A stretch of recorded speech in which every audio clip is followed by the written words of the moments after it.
I ended it short. All right, we are here. It is round 4 with Hans Deitrich, Mr. Dropa Stone himself, the day after Halloween. We are back. Hey, thanks again for having me on. This is awesome. It's a pleasure each time, and there's so much to discuss. Seriously. And tonight we're gonna get into Khemitology and the power of symbols. Yes, definitely. Where to begin? So a little bit about my background. I grew up in South Asia. I grew up in Kathmandu, Nepal for pretty much half of my life. And I was always into studying, the ancient history of Nepal, Bhutan, India, the Mahabharata, ancient Tibet. That's how I kind of started getting into the Dropa stones, Bhutan, artwork and whatnot. And as a result of that, I've traveled, I think, 24 countries now around the world. I've been all over South Asia. Wow. That's an impressive list to start off with. Right? It's been a wild ride. A lot of it I did when I was in school in South Asia because we were part of a South Asian school association called ScienceGuy.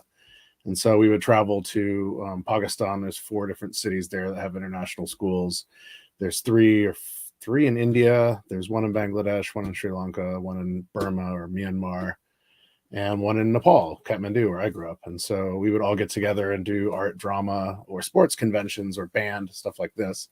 And as a result of that, we then would go on tours for a day or two. And I got to go see Taxila, which is, I think, the last place that Alexander the Great made it, right up along the Indus River before he got sick and ill and had to turn back. And so really amazing spot. I've been to Gilgit in Kashmir, which is super, super beautiful. Rohtas Fort. Anyway, recently, since 2014, I started traveling again, and I traveled to Peru, where I met 3 of the people that were involved with Khemitology. Stephen Mailer, who's an interesting character, Yusuf Ayawan, and his wife, Patricia Ayawan. And part of our goal while we were there was to discover if there are any ancient Egyptian or Kemetian relics in Peru that come from the Middle East.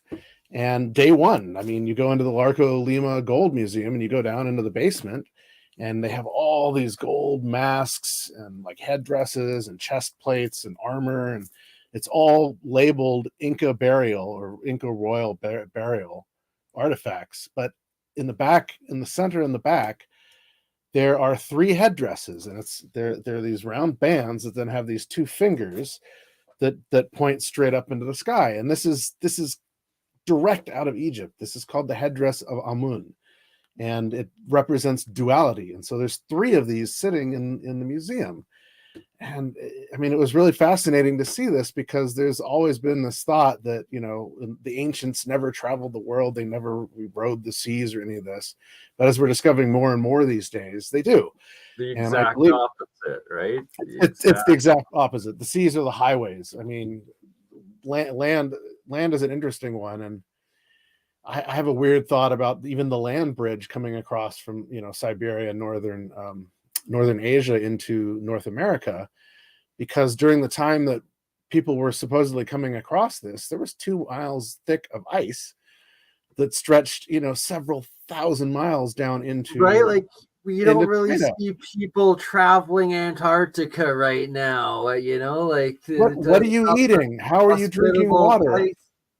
Yeah, right. Just that yes, it doesn't make sense. It doesn't make sense. And so I've always thought that the best explanation then would be that they traveled the seas in front of the ice sheets, and therefore they could fish, they could create potable water.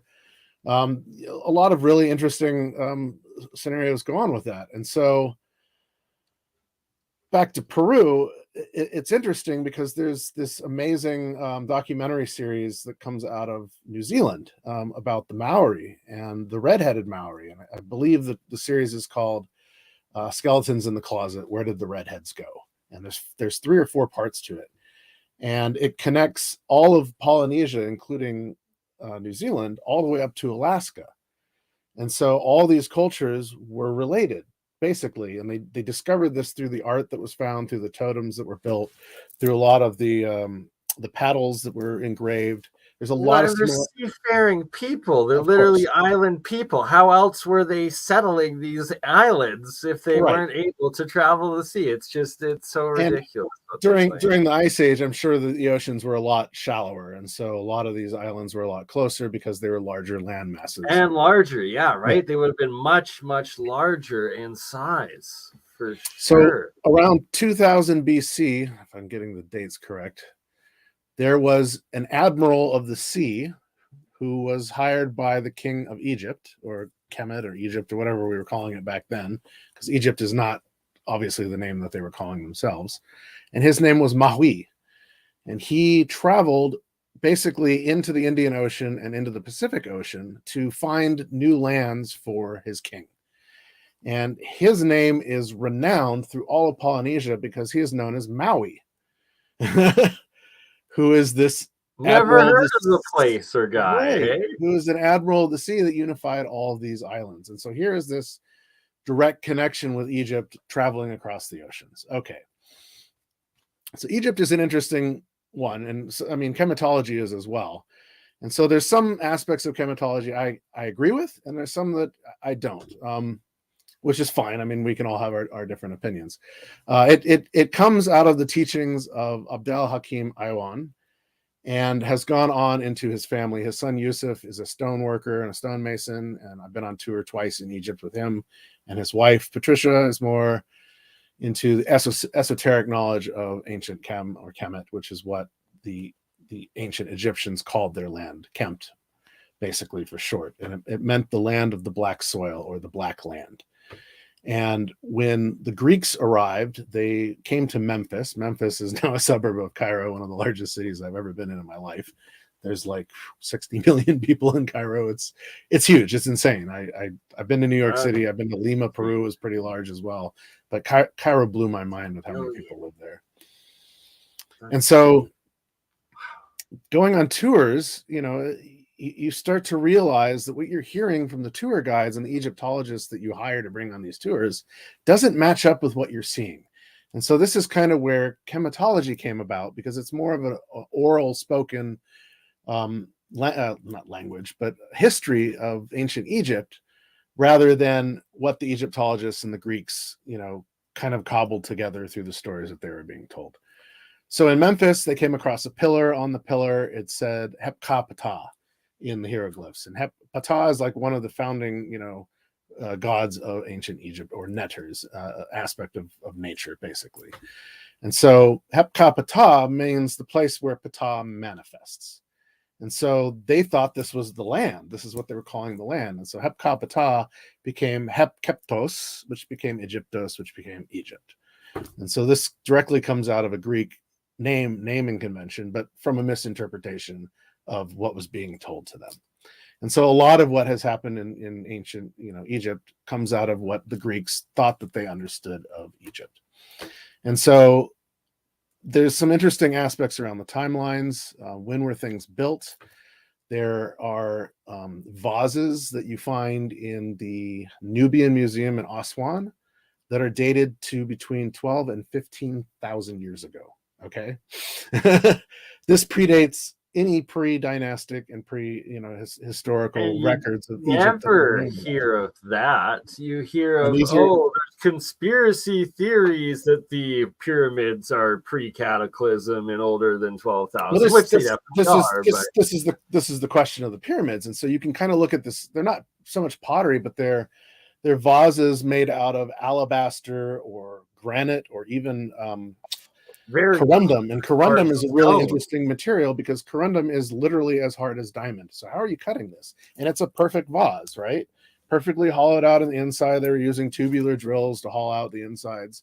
And so they had the technology to do this, but we're told through history and through the historical references that they didn't have the technological sophistication to even build the pyramids when we were being told that they were built, which is a big head scratcher, because half of the stuff we see there is, they were using these bashing balls of diorite, and they were pounding all this stuff out, which would take forever and a day.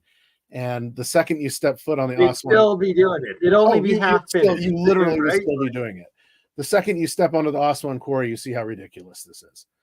because the unfinished obelisk that sits there in situ, because there was a crack that they found in it and they left it. I mean, this obelisk is huge. Where they were cutting down the sides of it, and they were also cutting test pits. Okay, the test pits are probably 20, 30, 40 feet deep, if not deeper. And they would lob out, a meter by a meter hole out of the ground so that they could see where the strength of the granite that they were drilling into or that they were cutting was, so that they could find veins of it that were large enough that were unbroken or shattered. Right, like how are you bashing this out 50 right? feet down? Right? You got somebody like, upside down and you're hanging onto their feet or a rope and they're bashing, and how are they removing the rubble? And it's so impossible, and it's literally impossible. And so then you go in, you look at the side elements of the obelisk, and they're about a foot wide, but there are these scoop marks that go all the way down, and they curve like there was a big routing machine that would go down and scoop out all these different areas. And little known to most people that go to Aswan Quarry, because the tour guides won't take you to these areas. On the back side of the quarry is another unfinished obelisk, and you can actually go up and get underneath it. And the scoop marks come down and wrap under the underside. So you I've seen pictures of that. Yeah, I've seen pictures of it. It's so impossible.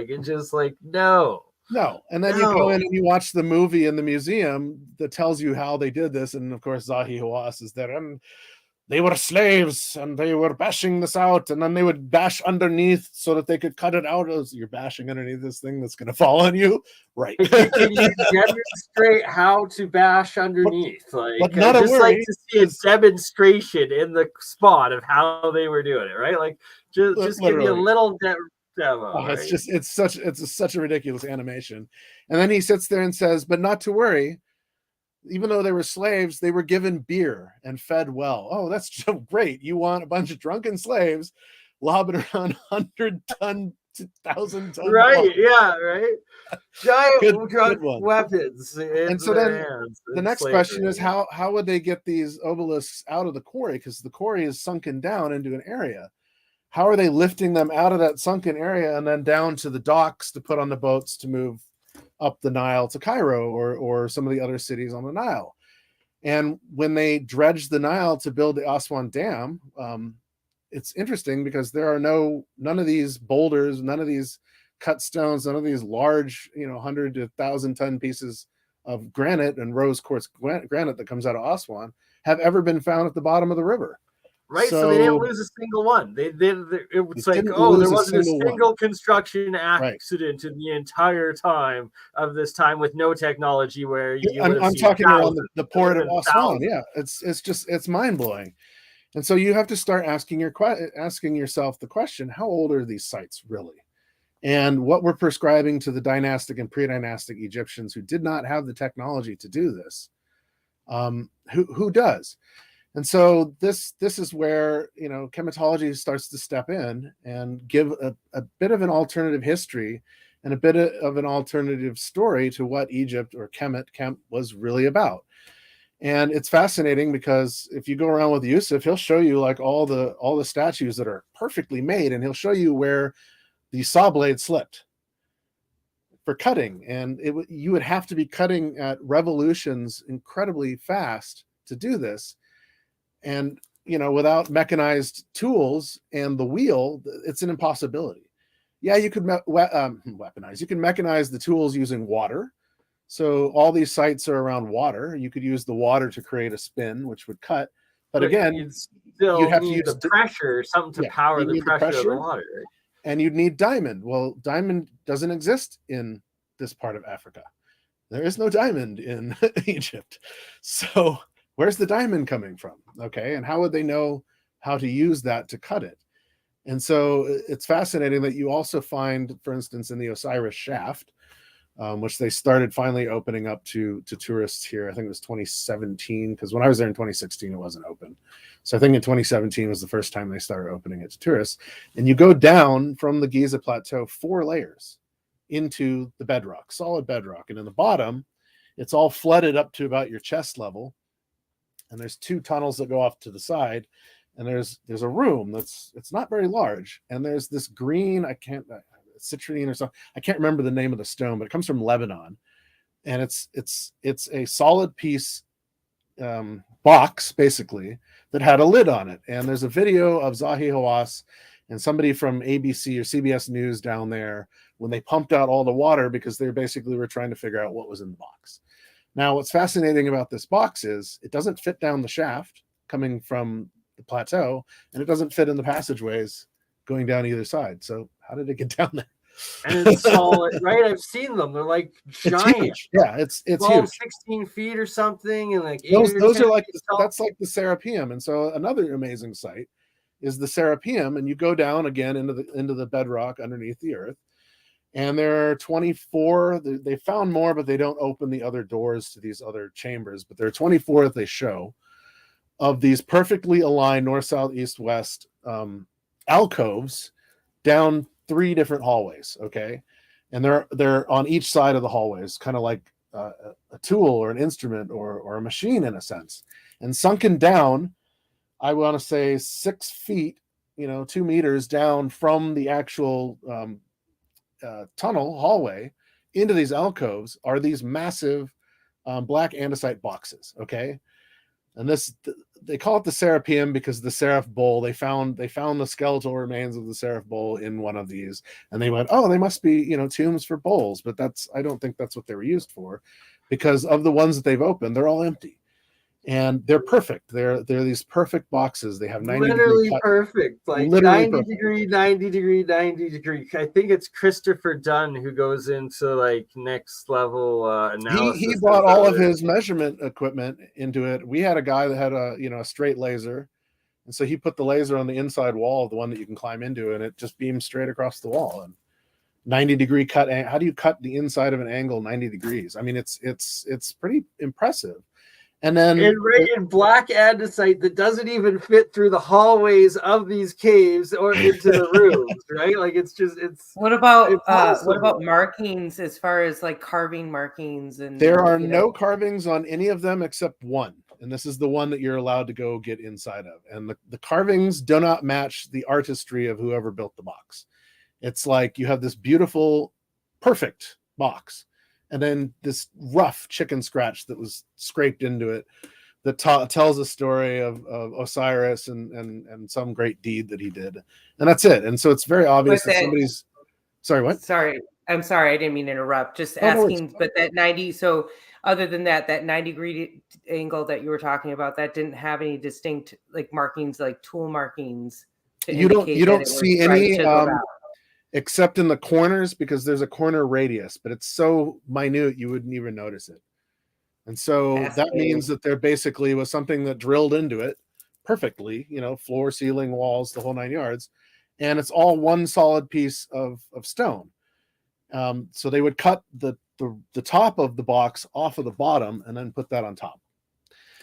There are no soot marks anywhere in the hallways, so they weren't burning torches when they were building this. All of these boxes were cut in situ, so they were cut in there after being placed. Okay, and the other question is, how do they drill these tunnels? Because if you've ever been around miners usually die very young because of miner's lung. They're inhaling all this particulate mass that's finite, granular stone, and it rips their lungs and esophagus to shreds.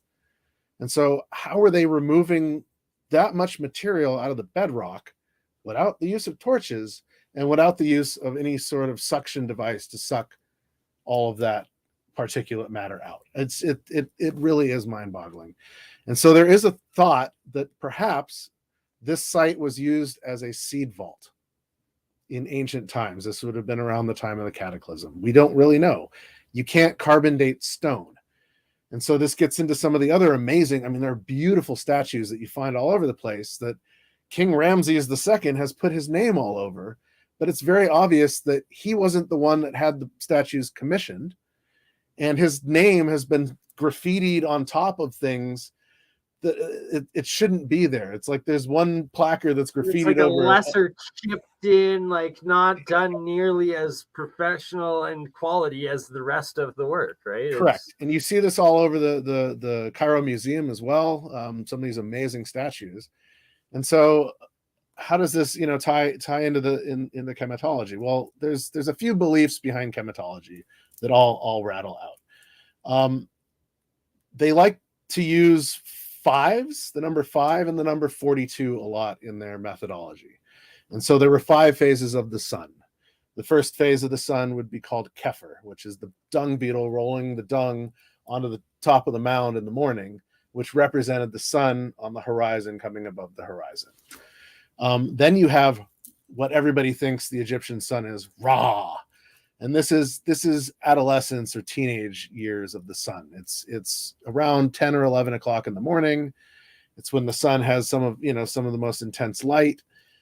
And so this is called Ra. Then you have Un. Un is, 2, 3 in the afternoon. Basically, it's a little calmer. You're a little bit older in your life. And so the phases of the sun also represent the phases of your life, or the Yuga cycles, or the phases of humanity or history, Iron Age, the Golden Age, this kind of thing. And then you have Aten. And Aten is where Akhenaten got his name from. He was that wasn't his original title, or his original name, but that was the name that he associated himself with, because Aten means the enlightened one. It's when the sun is the most mature. It's about to go into sunset. And then in sunset you have Amun or Amen, depending on how you pronounce it, which becomes the hidden sun or the sun in darkness.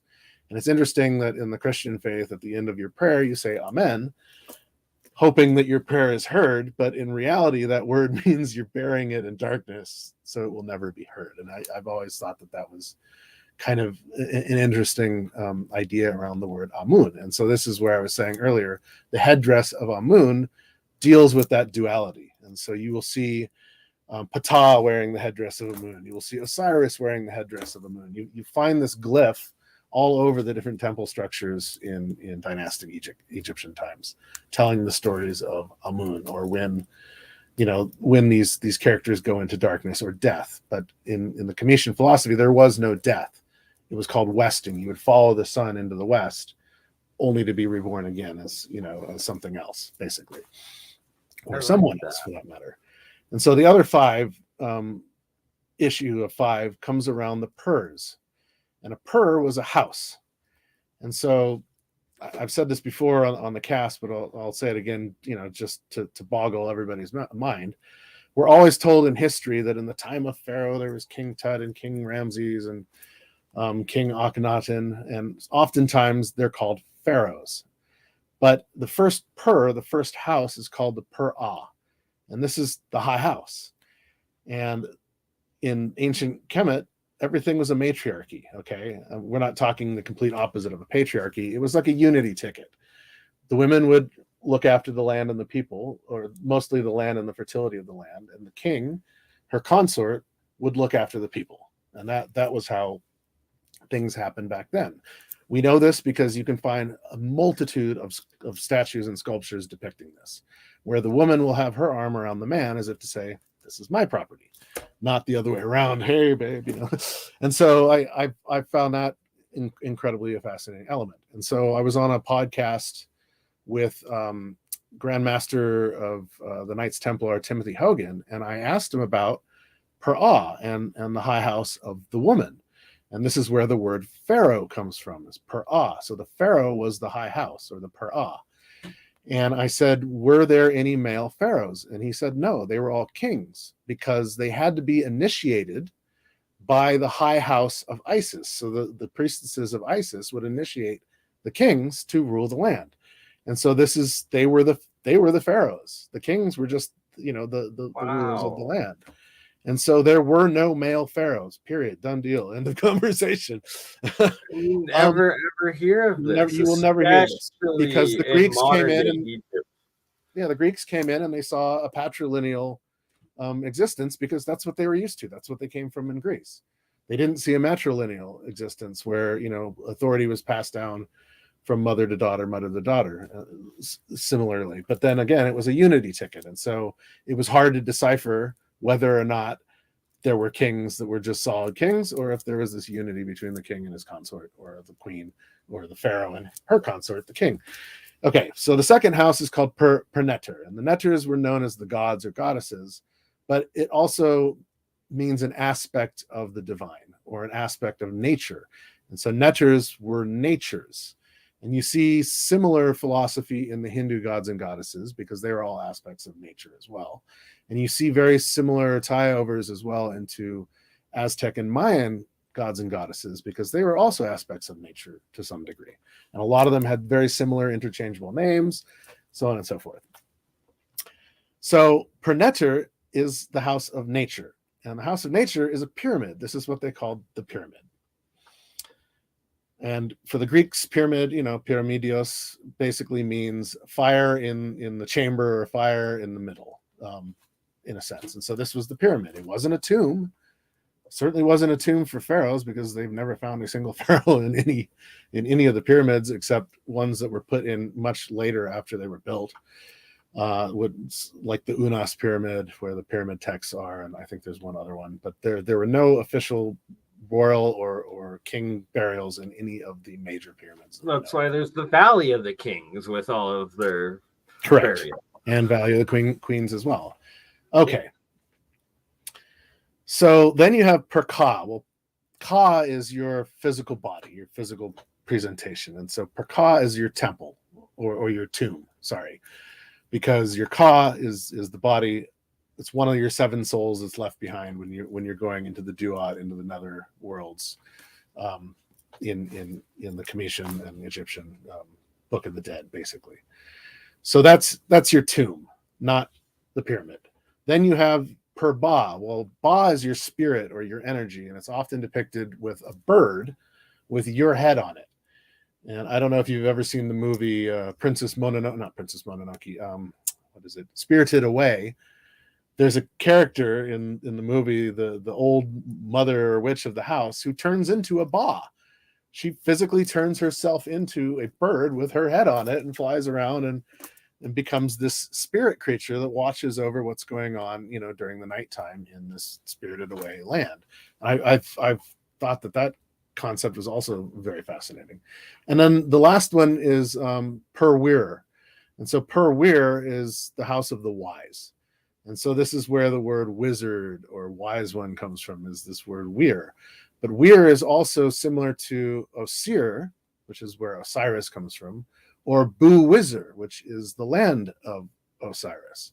And these were more of the ancient Khemitologian names for these Neters, basically. The Greek called him Osiris.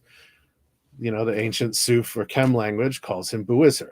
It's the same name, but it's phonetically pronounced a little different. There's obviously, transliteration going on between Greek and the Suf, Khemitologian language.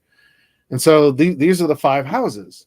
Now, it's interesting that we found a symbol when I was there in 2016 in Tanis that actually is a 6th house.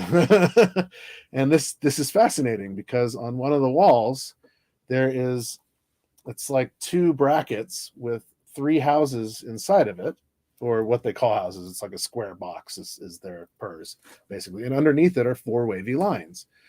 And so this would be known as Peru,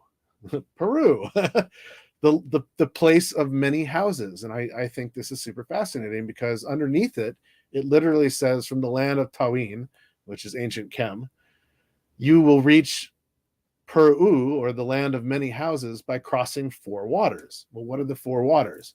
You got the Nile, the Mediterranean, the Atlantic, and the Amazon. And you travel up the Amazon, and where do you end up? You end up in Peru. And so there's this interesting connection, legit or not, but right there on the wall, it shows it. And there's another interesting ancient connection to South America. How can that not be legit, though, right? Well, Like, there's just exactly no such thing as coincidence, right? There is no such thing as coincidence. And then the symbology that we're finding throughout these ancient cultures, where they're mimicking each other, especially with the double helix and the holding the snake symbology, right?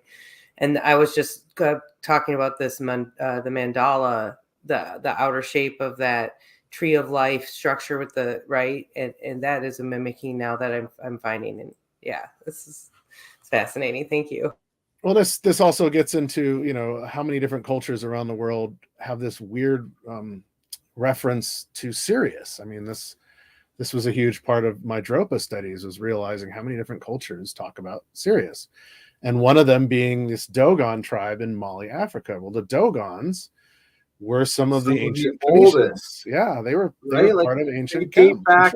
They literally date back 10,000, 12,000 years at least in their both their oral traditions, but their like star knowledge and their megaliths. That's like their ancient star calendar still out in the deserts and stuff. It's nuts. Which is kind of sad, because the Nubian one that they found in the middle of the Egyptian desert, it's you'd have to spend hours to get out to it. They moved it to the Nubian Museum in Aswan, and so it no longer has any of its alignments. It's really sad that they did that. They should have left.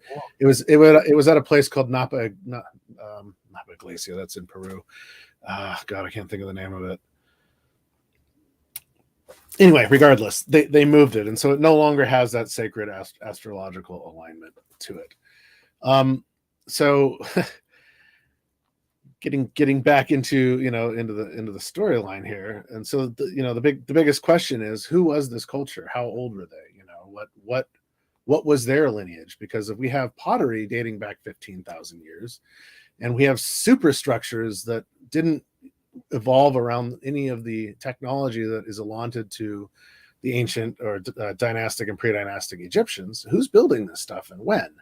And this was a similar question that I had when I went to Peru. I went with my BS meter in the red, and I had 100 questions. And once I got to Peru and got into the field and actually saw these sites firsthand, man, my BS meter was shattered, and I had thousands of questions. And so I had the same approach when I went to Egypt, because Egypt is very similar to Peru on many megalithic aspects, but it's much larger. I mean, there's much more going on there, and they keep finding more, and they keep digging up more. And so if the Nile was continually inhabited during these periods, and they're launching these temples that they're digging up out of the mud to specific time periods within the pre-dynastic or dynastic, time periods, how are they digging these things up? If this land was continually occupied and was continually inhabited, and these temples existed during this time, why are they buried? What is that all about? So it really beggars the question, how old are a lot of these sites?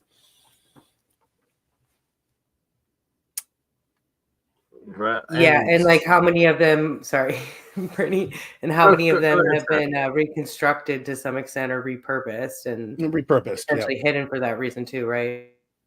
Well, the whole Aswan Dam situation right there. It's like they were covering stuff up. They were flooding a huge area that now you can't dig down and get into, because all of that underground stuff is now covered full of water.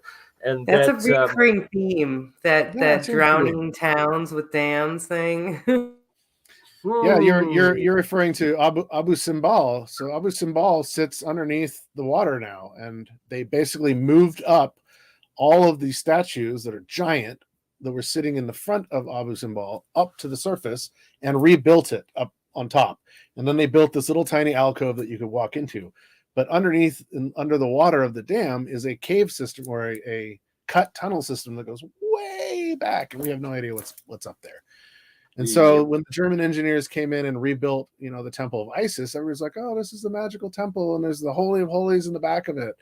And you got to remember that that's not the original site of where that temple was. And when it was being rebuilt, they didn't align specific pieces of artwork together properly. And so there you can see this misalignment just about everywhere. And it's interesting because in the back of the Temple of Isis, on one of the walls, is this character of, Quetzalcoatl, where they found it in Levanta. I'm trying to remember exactly which stela it is, but it's a depiction of this guy sitting inside of like a snake or a dragon. And this exact same symbology is found, it's almost identical, is found at the Isis temple in Aswan on the island of Philae. Now, what's even more fascinating about that is on Elephantine Island, which is an interesting spot, on one of the back walls is a depiction of a South American wearing one of those feathered or ferned headdresses and not wearing the garb of a traditional Egyptian or Khemitology. And so who is this guy? And right next to him is the picture of a foot over three wavy lines. And this was called Asgat. Asgat was water, the ancient word for water. Nafir, which means the harmony of water. Well, the other name for water in the ancient Suf Khemitologian tongue was Maya. And so Maya is the name for water. And so here you have a depiction of a Mayan or somebody from South America in Egypt. And we know that the South Americans came to Egypt because they found cocaine with the mummies. No doubt. But wasn't he supposedly blonde hair, blue eyed? Who? Isn't that the depiction, Kozakot, or I can never say his name, so I'm going to apologize. Yeah, he had a beard too, which most native South Americans they can't grow facial hair. Like, so what if the possibility is that he came, or that he came into South America and then maybe there was a migration to Egypt? And I only say that because of the possible connection with ancient Egypt and the Kincaid caves and the Illinois. Well, even the time period of the dreaded A word Atlantis, right? The time, it wasn't a place; it was a time period, very similar to what we're living today. The world was connected, just a globalized world. We had a globalized world in the time of Attilan or Atlantis, and so when Atlantis flooded, or we got into the Holocene, comet impact event, which caused meltwater pulse 1b. And basically, in a matter of days, we had 500 feet sea level rise, and which would wipe out 90%, 97% of the Earth's population today, right? Bingo, and did back then. And we were basically left back in the Stone Age in a sense. And so there were these admirals of the sea, these nautical people that ended up in different countries teaching people how to farm, how to do animal husbandry, a little bit about their own history. And we know this because all these cultures have these legends of these people. And so Quetzalcoatl was one, Kukulkan was another, the guy from Peru also, his name is spacing me at the moment, but another element of the same person, the Noah or the Kushnakindi, and all these people had a very similar aspect of helping to reteach the population that was left on the planet how to survive, because a lot of the knowledge was lost very quickly. Where I live here in the Pacific Northwest, I mean, you go up into the gorge, it's gorgeous here, the Columbia Gorge, and you realize, my God, there was 2 miles of ice sitting above me that moved through this valley in a matter of minutes and ripped all that out. Not millions of years, minutes. And so, and it's one of the most ridiculously beautiful places in the world. I could pull up a picture right now, but I'm actually in the same area. I'm in Oregon. Oh, wow. Right on. Yeah. Okay. Excellent. Another one. Excellent. But to me, I mean, this is incredibly fascinating. And so who is this character Maya? And there's even a temple of Maya. It's outside of Saqqara, which is just south of Giza. And you go into this temple and you see this depiction of this guy on the wall, and some of the depictions, he's dressed like a Khemitologian or an ancient Egyptian. But in one or two of them, he's wearing this plumed, hat, basically, and not looking like a Khemitologian. Well, this could be anybody. But if you get the right guy, the guy with the keys, right? If you get the right guy and you give him enough bucksheesh, he takes you into the back room, which there's nothing special in it. But then he'll point to the ceiling and turn on his torch, and the entire ceiling is all this ancient Mayan glyph work, basically, very similar to what you find in Peru. And it's been photographed, and it's actually been confirmed, but it hasn't been translated because it's a lost language, a lost written or scripted language. But it has been confirmed by Mayan. The conquistadors intentionally genocided and wiped out when they conquered that region. But there's still some in Utah. There's still some hieroglyphics with Phoenician symbolism in Utah.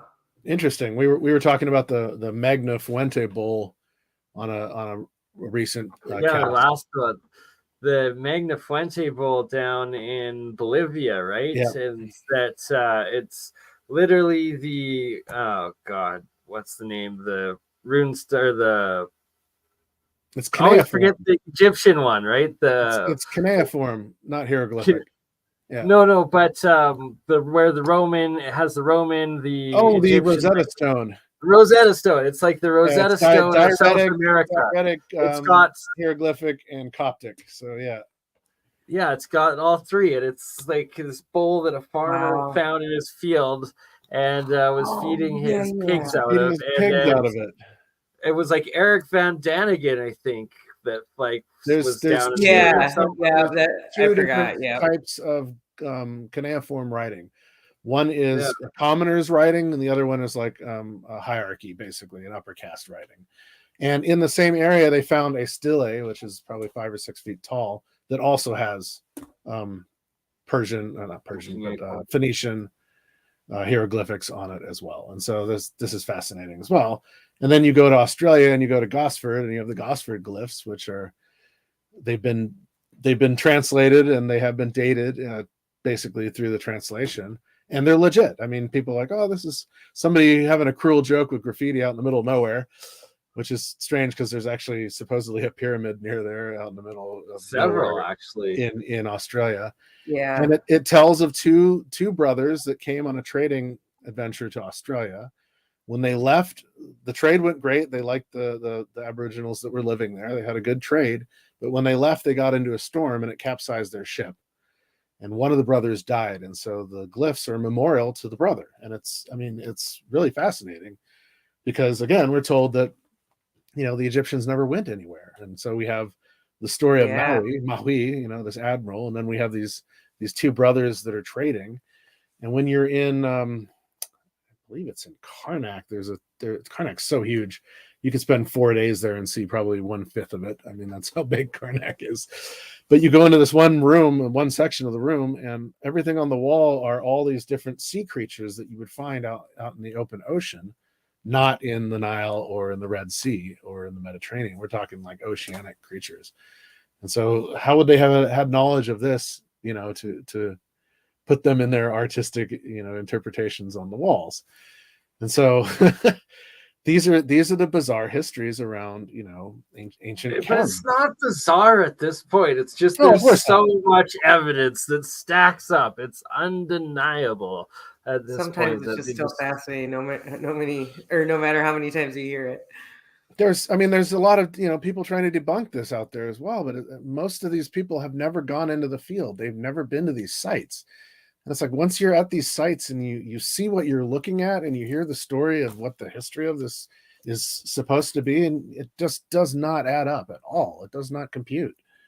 Some of it does because it's obvious when these things were built, but the more ancient structures, they don't have writings on them. So all the newer stuff does. The vases and sculptures are mind-blowing. As I was saying, some of them at the Nubia Museum date back to 12 and 15,000 BC. So shout out Walter Bosley watching. We actually mentioned you at the beginning of the stream. And Walter, if you'd like to do a show with Hans sometime, I'd love to make the three of us make a very good episode. Yeah, I would actually. I love the work. Anyway, so it's an interesting history for sure. And as we know, most scholars are, we like to call it quackademia to some degree. Shout out to Joseph Farrell with that one.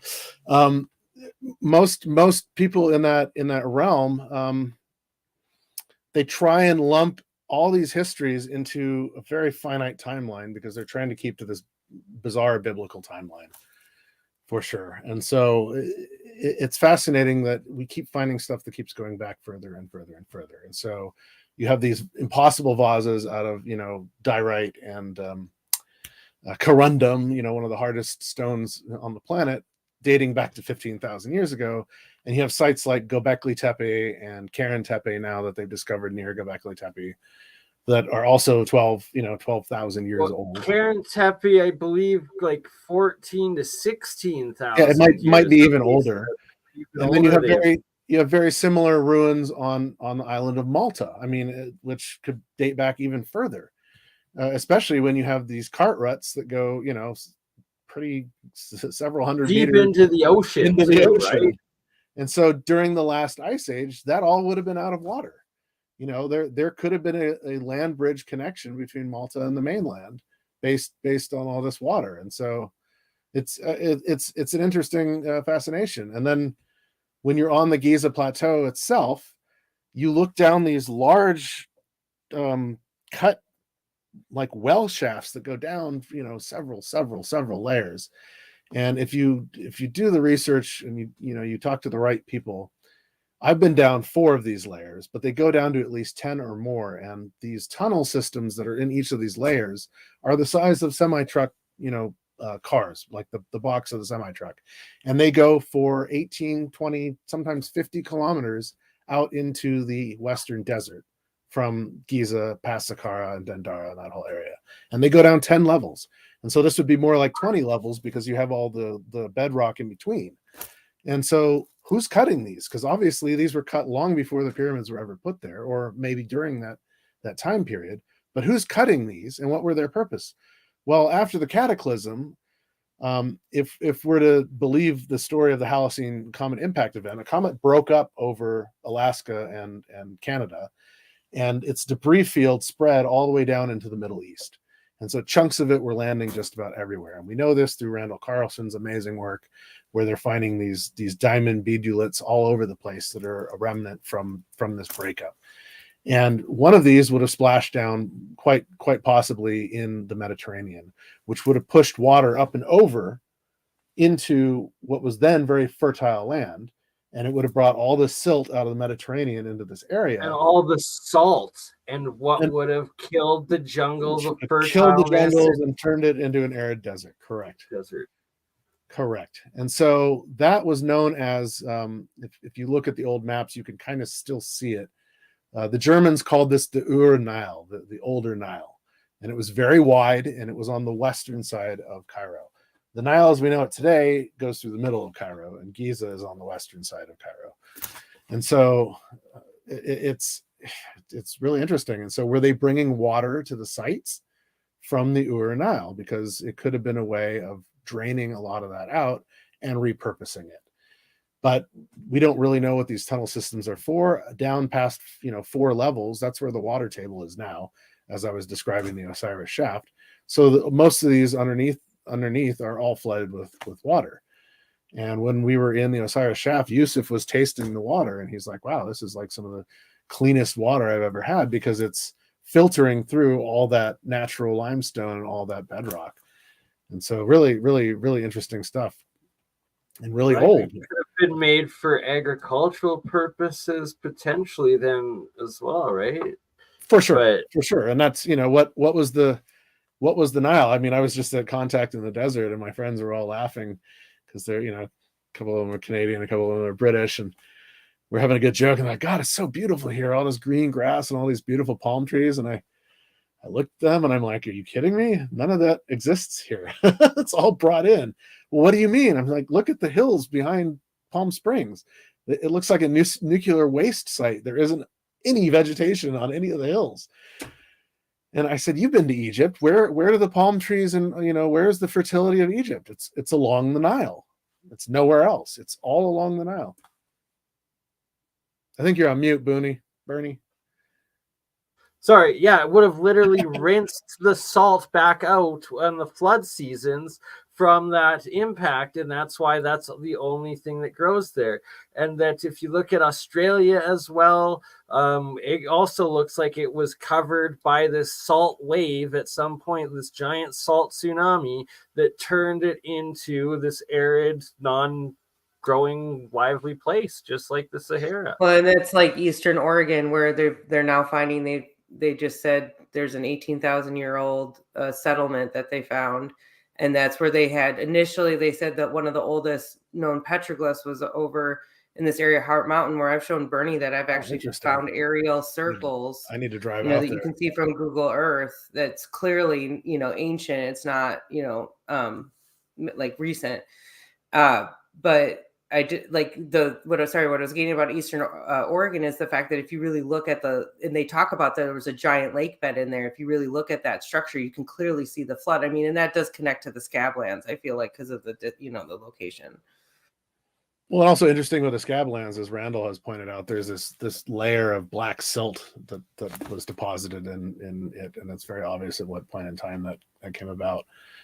I don't know if you had listened to one of the other shows that we did, but right north of us, between Olympia and Vancouver, Washington, just outside of Longview there. Longview is a really interesting city. Talk about planned city and what it looks like. Look up the maps of Longview and you'll be you'll be blown away by it. But just outside of that is this place called Mount Tum Tum, and it clearly looks like a pyramid. I mean, it's considered a cinder cone. Think of the name. But it's terraced. The natives used it because it's along a river. They used it as a landmark for trading, and so it has this history, locally, not just being a supposed cinder cone. And it was for sale a couple of years ago, which was really interesting. I would love to have bought that spot. And the sign says great for zip lining and stuff like that. I'm like, that would be so cool. Right. So cool. Somebody said there's supposed to be a pyramid, and I thought I kind of found one on Google Earth that's kind of behind like Arch Rock off the coast, like in the Coast Range. Interesting. It's tucked back in that. Maybe it's kind of closer to the Neocani Mountain, but I know it's not, specifically that mountain. It's like tucked back further. Wow, but and I've looked up there is some logging road access to get in there, so I was going to get a bike and a permit. I'm sending the two of you on that expedition. Yeah, you can. I would go out there and check it out for sure. That would be really interesting. I mean, that's the beauty of where we live out here, is there's so much within an hour in any direction. You have the gorge, you have Mount Hood, you have the prairie and the plains. Basically, you have the Cascades, you have the coast. It's like everything's within an hour. It's very beautiful out here. It's wonderful. I absolutely love it here. So yeah, anyway, that's kind of my historical aspect around some of the elements of Kemet, but then also around a lot of the ancient history or unknown history of what we call today Egypt, or the land of Kem. And so it's been Greekicized, basically. It's been Greekicized. Understanding, yeah. And that's a perfect hour of it. We're going to cut it short at an hour today. But Walter Bosley stated he'd be down 100% for doing a show. So I'll email him. And we will be back. We'll look forward to an episode of Hans, myself, and Walter, as well as we will have to be back with next week if you're available again, because we can't leave it at number 4. We'll have to be number 5. Four's not a great number.